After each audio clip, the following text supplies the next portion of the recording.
Some places in America don't show up on road trip itineraries because there's no road to put them on. No highway exit, no gas station sign, sometimes not even a bridge. People still live there, work there, and raise kids there. They just do it a very long way from everyone else.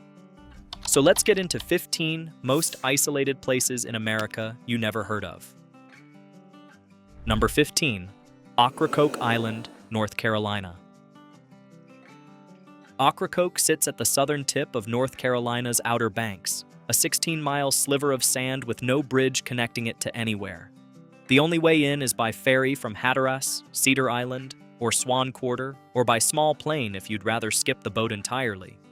Fewer than 1,000 people live there year-round, in a village whose isolation has preserved its own regional accent, often called the Ocracoke brogue, a holdover that traces back to English settlers who arrived centuries ago.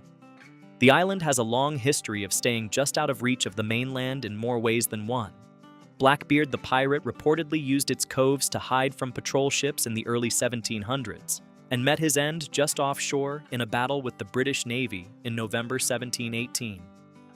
These days, the isolation is less about outrunning the law and more about riding out hurricane season, since a ferry schedule and a stretch of open sound stand between residents and pretty much everything else.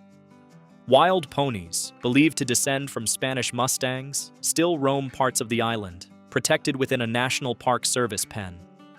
It's a strange kind of remote, busy with tourists all summer, and then, once the last ferry pulls out for the night, about as quiet as American coastline gets. None of the 3 state ferry routes are especially quick either. The run from Swan Quarter takes about 2.5 hours across the Pamlico Sound, and reservations are required well in advance during peak season.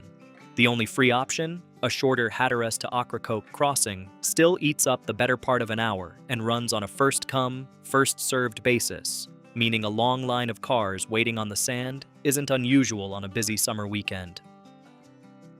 Number 14, Loving County, Texas.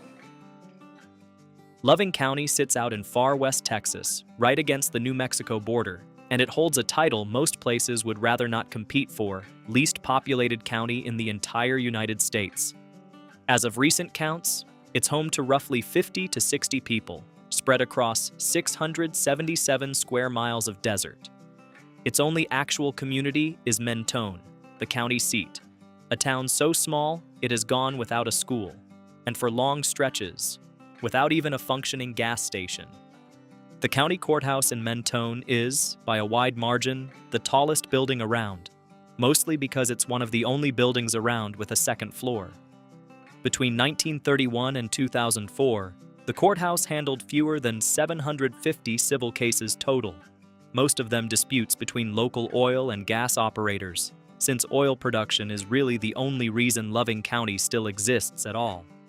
There's no cemetery in the county, just a single, solitary grave belonging to a young cowboy who was killed by his own horse back in the 1920s.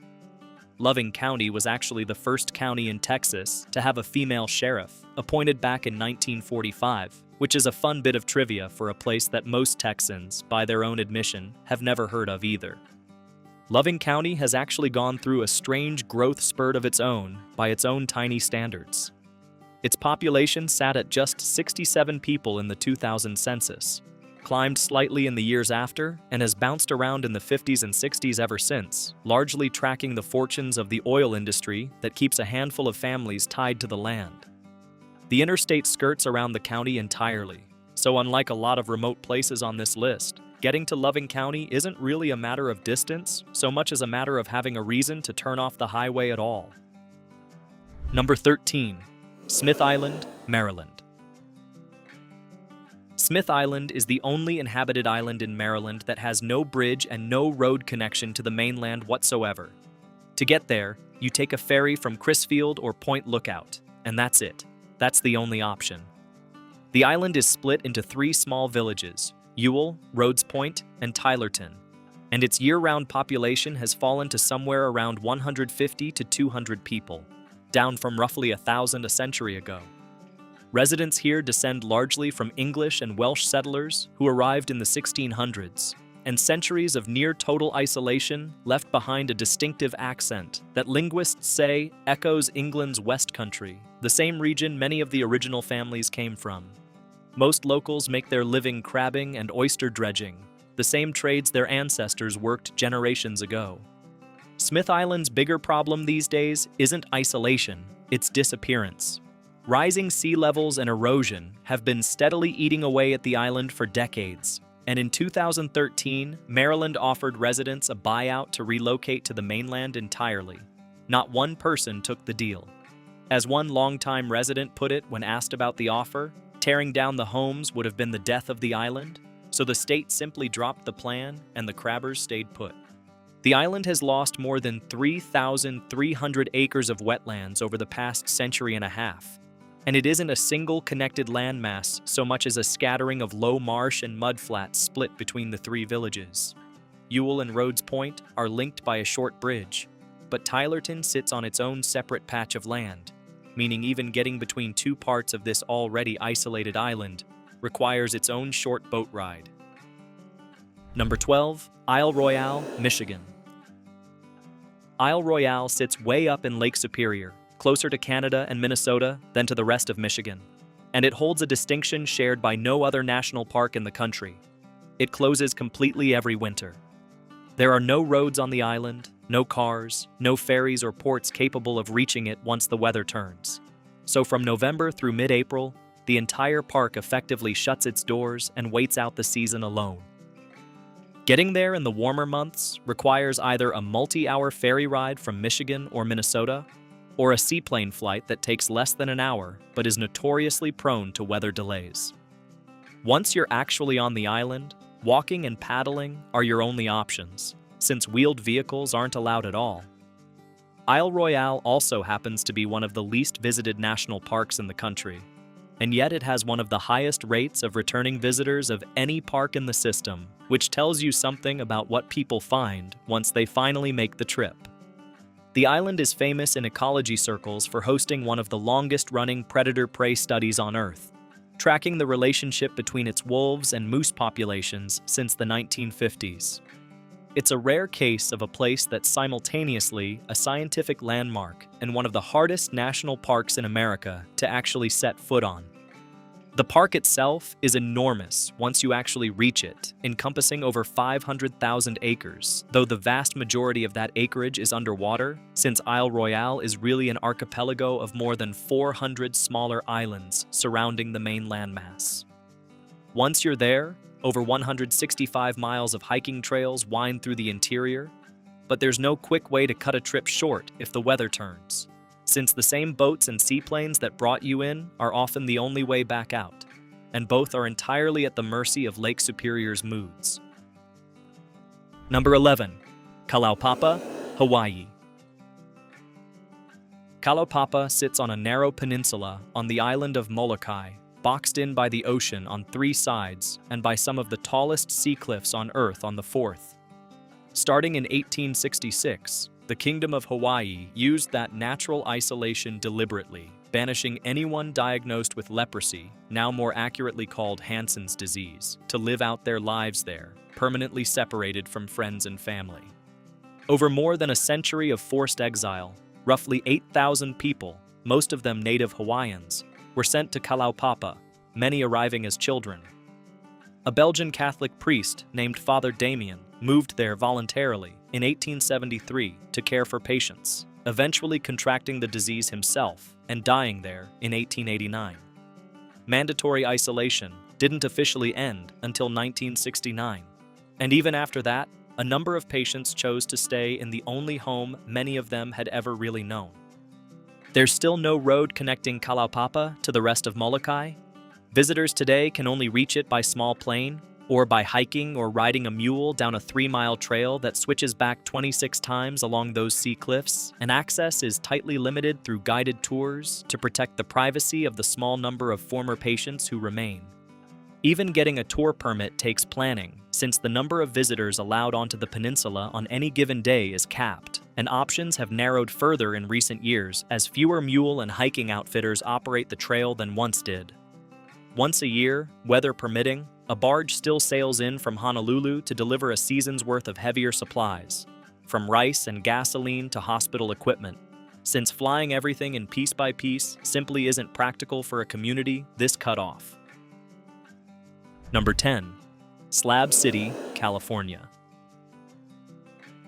Slab City sits out in the Sonoran Desert near California's Salton Sea, built on the concrete foundations left behind after a World War II Marine training base called Camp Dunlap was torn down in the 1950s.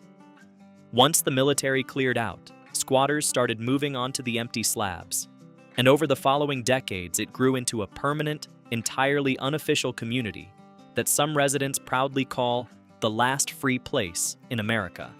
There is no running water, no electricity grid, no sewage system, and no formal law enforcement out on the slabs. Residents get by however they can, running solar panels or generators, hauling in their own water, and building homes out of RVs, converted school buses, and whatever else happens to be lying around the desert. It's home to a genuinely wide mix of people, artists, veterans, retirees, and drifters, all choosing to live entirely outside the systems most Americans take for granted. The community has its own unofficial landmarks too, including a sprawling, hand-built art installation called Salvation Mountain, covered in folk art religious imagery, and a separate off-grid enclave called East Jesus, known for its recycled sculpture gardens. It's an odd kind of isolation, not geographically remote in the way an Alaskan island is, but functionally cut off from nearly every basic utility most towns rely on. Number 9. Gustavus, Alaska. Gustavus sits at the edge of Glacier Bay National Park in southeast Alaska, and despite being the main gateway town for one of the most visited glacier landscapes in the state, there is no road connecting it to anywhere else. Getting there means flying in on a small plane or seaplane, or taking a ferry ride of several hours from Juneau, since southeast Alaska's mountains and waterways simply don't allow for a highway system linking its communities together. The town itself has a tiny year-round population, but it swells considerably every summer as cruise ships anchor offshore and visitors fly in to explore the park's tidewater glaciers, humpback whales, and sea otters. Once the short tourist season ends, though, Gustavus goes back to being what it mostly is: a quiet outpost with one small paved road connecting the airport to the harbor, and not much else linking it to the outside world. Even locals accept that a drive to the next town over simply isn't a thing here. If a Gustavus resident wants to visit Juneau, the state capital just 50 miles away as the crow flies, they're getting on a boat or a plane either way, because in this part of Alaska, no road access isn't a quirky fact for the tourist brochure. It's just how life works. Number 8. La Push, Washington. La Push sits at the very western edge of Washington's Olympic Peninsula, right where Highway 101 physically ends at the edge of the Pacific Ocean. It's the main village of the Quileute Indian Reservation, a strip of land just 1 square mile in size, home to a tribe whose language is what linguists call an isolate, meaning it has no known relatives among any other language on Earth, a fitting detail for a place this remote. The Quileute people have lived along this stretch of coastline for thousands of years, historically occupying territory that stretched from the glaciers of Mount Olympus down to the Pacific shoreline. Today, the reservation and its surrounding beaches are hemmed in by Olympic National Park on almost every side, leaving La Push connected to the rest of the state by essentially a single road in and the same road back out. The isolation here isn't just cultural or geographic. It's increasingly a matter of survival.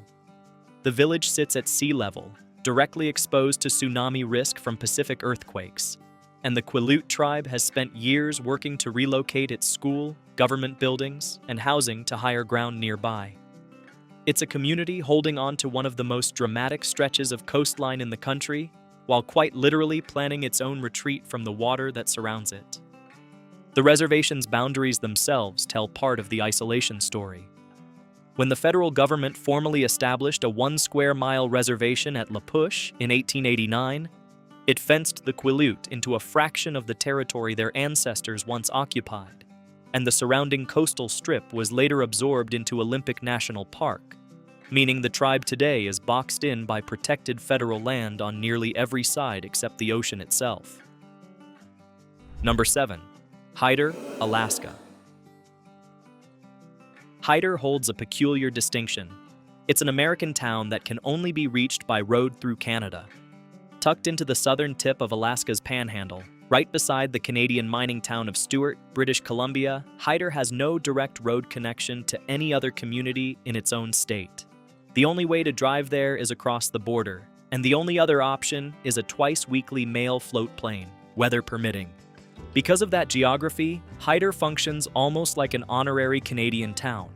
Residents use British Columbia's area code instead of Alaska's, get their electricity from a Canadian utility, and generally shop, bank, and even send their kids to school across the border in Stewart. Locals here set their watches to Pacific time rather than the Alaska time zone the rest of the state uses, simply because it's more practical when everything you need is a few minutes away in another country. Hyder's population has fluctuated wildly over the past century, from a gold rush high of around 250 people down to roughly 50 or 60 today. Visitors who make the trip can get Hyderized, a long-running local tradition that involves downing a shot of high-proof Everclear at one of the town's saloons in exchange for a certificate, which is either the strangest or the most honest welcome mat in the entire country, depending on how you look at it. Hyder's fortunes have always run alongside mining. The town first grew up serving prospectors chasing gold and silver in the surrounding mountains, and later found new purpose supplying workers headed to the nearby Grand Duke copper mine, which operated from the 1960s through the 1980s using a road that ran straight out of Hyder. When the ferry service that once connected the town to Ketchikan stopped running in the 1990s, that already thin connection to the rest of Alaska got thinner still, leaving the twice-weekly mail plane as the only direct, all-American link the town has left. Number 6. Adak, Alaska. Adak sits far out in the Aleutian Islands, closer to Russia than to most of the rest of the United States, and it's the westernmost town in the country accessible to ordinary civilians. During World War II and the Cold War that followed, the Navy built up a massive base here, with a bowling alley, a school, and even a McDonald's, supporting as many as 6,000 service members and their families at its peak. That all changed in 1997, when the base was shut down as part of a nationwide round of military closures. Most of the personnel packed up and left almost overnight, but a huge amount of infrastructure simply stayed behind, empty. Today, Adak's year-round population sits somewhere around 100 to 170 people, living inside the shell of a city built to hold thousands, surrounded by abandoned military housing, slowly losing its siding to the wind and rain. Getting there requires a roughly 3-hour flight from Anchorage on a mostly empty jet, since there's no ferry service and certainly no road connecting Adak to anywhere else. It's a strange kind of remote, not untouched wilderness, but a fully modern American town that the rest of the country essentially built, used, and then walked away from. Adak's military history runs deeper than the Cold War alone. During World War II, the island served as a staging ground for the American campaign to retake Attu and Kiska from Japanese forces, the only Aleutian islands ever occupied by a foreign power during the war, and its wartime significance later earned it National Historic Landmark status.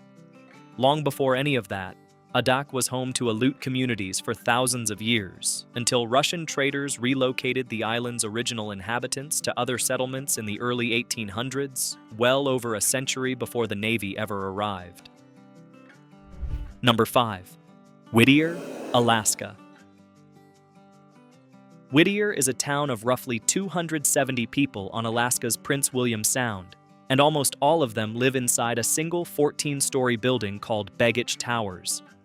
The structure started life as Army barracks during the Cold War, back when the military valued Whittier's ice-free, mountain-shielded harbor as a strategic port. When the Army pulled out in 1960, the town's population collapsed, and the handful of residents who stayed eventually consolidated into that one massive tower rather than spreading out across the harsh landscape. Inside Baggage Towers today, you'll find a grocery store, a post office, a health clinic, a church, a playground, and even a police station, all stacked under one roof, connected in places by underground tunnels so residents can avoid stepping outside during Whittier's brutal, near-constant rain and snow. One longtime resident described the isolation as its own kind of bonding experience, saying the town brings people together simply because everyone there has chosen the same unusual way of life. The only way in or out by land is a single-lane tunnel blasted through a mountain, which switches direction on a timed schedule and closes entirely overnight. Combine that with a harbor that handles the rest of the traffic, and Whittier ends up being a town where nearly the entire population, plumbing, mailroom, and municipal government included, fits inside one building. Number 4. Supai, Arizona. Supai sits at the bottom of a side canyon of the Grand Canyon, and it is, according to the U.S. Department of Agriculture, the most remote community in the entire contiguous United States. There are no roads leading in or out. To reach the village, you either hike 8 miles down a steep trail from the canyon rim, ride a horse or mule, or take a helicopter, and that's the entire list of options. Because of that, Supai holds a genuinely unique title. It's the only place left in the country where the United States Postal Service still delivers mail by mule train. Roughly 40,000 pounds of mail, food, and supplies get packed down that 8-mile trail every week, led by experienced muleteers who make the descent regardless of weather. The village itself, home to around 200 to 250 members of the Havasupai tribe, has a school, a small store, a cafe, and that one very unusual post office. Supai also happens to sit near Havasu Falls, a turquoise waterfall that's become a huge draw for hikers willing to make the trek, and the tribe now accommodates thousands of visitors a year, despite the total absence of roads or cars anywhere in town. It's a place where getting groceries, mailing a letter, and going on vacation all technically involve the same 8-mile mule trail. Number 3. Tangier Island, Virginia. Tangier Island sits alone in the middle of the Chesapeake Bay, roughly a dozen miles from the nearest port on the Maryland shore, reachable only by boat or small plane. Around 400 to 450 people live there, most of them crabbers or the families of crabbers, working the same waters their ancestors have fished since the island was settled nearly 250 years ago. Residents get around on golf carts and bicycles, since the island's roads are too narrow for regular cars.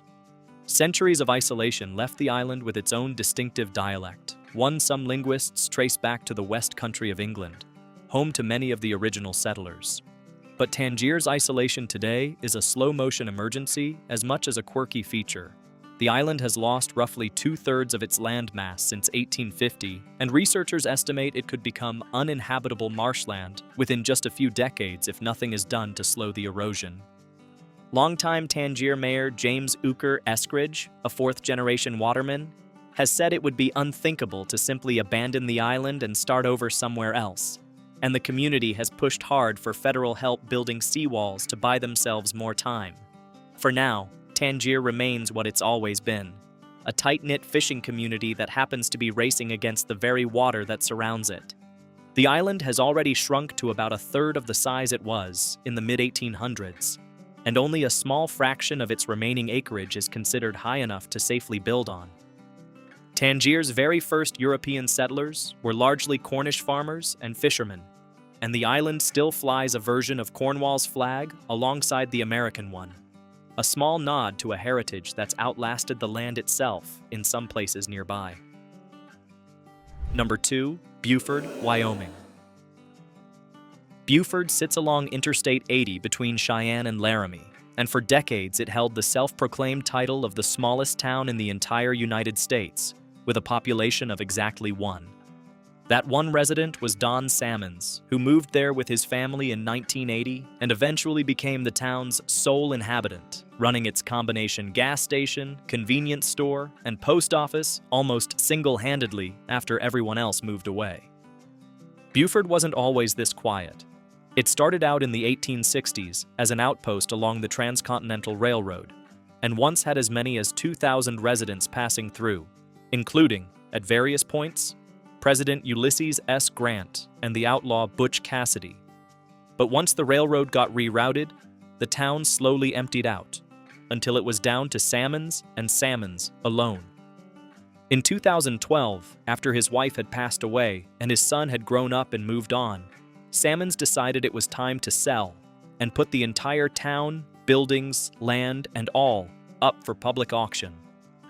The whole thing sold for $900,000 to a buyer who flew in from Vietnam specifically for the sale, turning America's smallest town, at least briefly, into one of its most talked about real estate stories.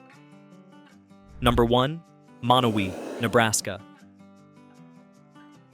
Monowi holds a distinction that's hard to top. It's the only incorporated town left in the United States with an official population of exactly 1. That one resident is Elsie Eiler, who has lived in the tiny Nebraska village for most of her life and now single-handedly serves as its mayor, town clerk, treasurer, secretary, and librarian all at once. Monowi wasn't always this empty. Back in the 1930s, it was a genuine railroad town of around 150 people, complete with grocery stores, a school, and even its own prison. But like so many small farm towns across the plains, it slowly bled residents over the following decades as young people left for the cities and industry dried up. By 2000, only 2 people remained: Elsie and her husband, Rudy. When Rudy passed away in 2004, Elsie became Monowi's one and only citizen. Rather than close-up shop, Elsie kept the town's tavern running, serving burgers and cold beer to farmers, curious travelers, and the occasional international tourist who's heard about the place. She also opened a small public library using her late husband's 5,000 books, and every year she officially elects herself mayor, since there's nobody else around to vote. As she once put it, plenty of small towns have faded away over the years, but she considers herself simply too tough to die, and one look at Monowi's tavern, still pouring drinks after everything else in town has gone quiet, makes it hard to argue with her. Visitors still find their way there in surprising numbers for a town this small, with people showing up from nearly every state and dozens of countries just to see it for themselves. The 2020 census briefly listed Monowi's population as 2 rather than 1. A quirk of the Census Bureau's privacy rules rather than a sign anyone knew had actually moved in. And Elsie remains, as of the most recent count, the town's one and only resident. 15 places, reached by mule, ferry, float plane, or a 1-lane tunnel through a mountain. And every one of them proves you don't have to leave the country to feel completely cut off from it. If you enjoyed this one, hit like, subscribe for more of these, and let me know in the comments which of these you'd actually want to visit. See you in the next video. I'm the creator behind Placeologist, and I'm passionate about exploring the most fascinating places in America and around the world. On this channel, you'll discover everything from abandoned towns and forgotten landmarks to breathtaking natural wonders.